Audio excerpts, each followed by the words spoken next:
Now to other specials in today's bulletin. The COVID-19 pandemic has brought death and gloom.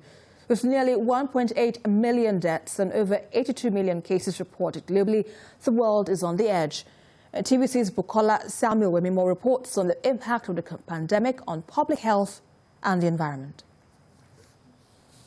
The year 2020 heralded a battle against an unseen enemy.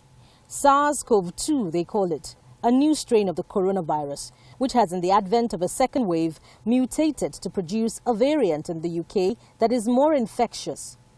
The contagious attribute of the disease compelled an adjustment to normal life, which required prevention using nose masks, face shields and hand sanitizers. After the lockdown, public attitude began to show non-challenge to the COVID-19 protocol. Although I do observe the distance, in crowd I wear my face mask, but if I'm alone I used to remove it. You understand? Because it used to disturb me sometimes. I will not lie. I hope you're being honest. Very 100% honest. Okay. I know I don't work from home, but I just currently got a job. So how often do you wash your hands at the office? Maybe when I'm entering. Then came the second wave of infections after the lockdown was relaxed across the globe. What are the likely modes of transmission? Since the disease spreads through droplets, it could be passed on between or among persons in proximity to each other inside public transport, offices, or even at home, particularly when surfaces and public bathrooms are used without the observance of good personal hygiene. The Director General of the Nigeria Institute of Medical Research, Professor Babatunde Salako, says attitudinal disposition is fueling the second wave. We had the issue of NSAS, and there were a lot of crowd coming together, jettisoning the NPI instructions. Social distances was disregarded. The use of sanitizers and face masks went to the BRS minimum. And thereafter, we began to see increase in the number. Professor Abigail Ogwezi of the Mass Communication Department, University of Lagos, says the impact of observing the COVID-19 protocol on public psyche may have been huge.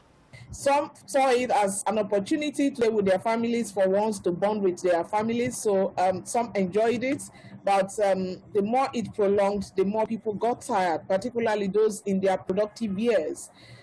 For some, it actually led to depression because it came with its own crisis as well, loss of job, loss of income, loss of livelihood. So it's a mixed bag. Frontline health workers have also been exposed to the COVID-19 virus, as over 1,000 personnel have tested positive, while 20 doctors have died from complications arising from viral infection. We had once stopped seeing patients. Some specialty have stopped seeing patients because of that exposure. But we gradually started coming back to seeing some of these patients while maintaining all the COVID-19 non-pharmaceutical protocols as well. So within the hospital work environment, the safety of health workers should be taken important. Personal protective equipment should continue to be available. There shouldn't be out-of-stock syndrome. And we are saying that the peculiarity of each clinic and each specialty should be linked into before they start seeing patients. In Lagos, there are many communities of the poor and immigrant that live in clusters. Here, community transmission is inevitable.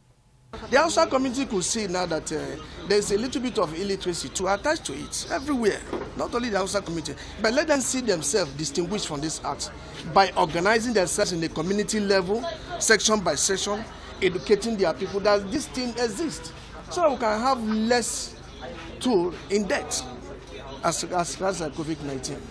There is no gainsaying that filthy environments contribute to the spread of the virus.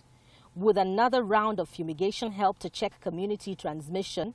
Fumigation is used for insects and all those things. But there have been studies that have also shown that fumigation are used for microbes. And from viruses, fumigation works, like the real viruses and the adenoviruses and all. What we don't know is that I've not been able to come in contact with any paper or any research that says that fumigation helps to kill the coronavirus. In the light of these, how prepared are governments towards future pandemics? 12 months down the line and the pandemic is anything but over. And while it may be a strain to observe scientific protocol, the fear of contracting the new strain of the coronavirus and the newer variants that has been discovered in the West is the beginning of wisdom. Still, the sure-up path to health and wellness is prevention.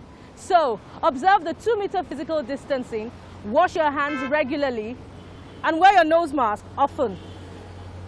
Bukola Samuel Webimo, TVC News, Lagos.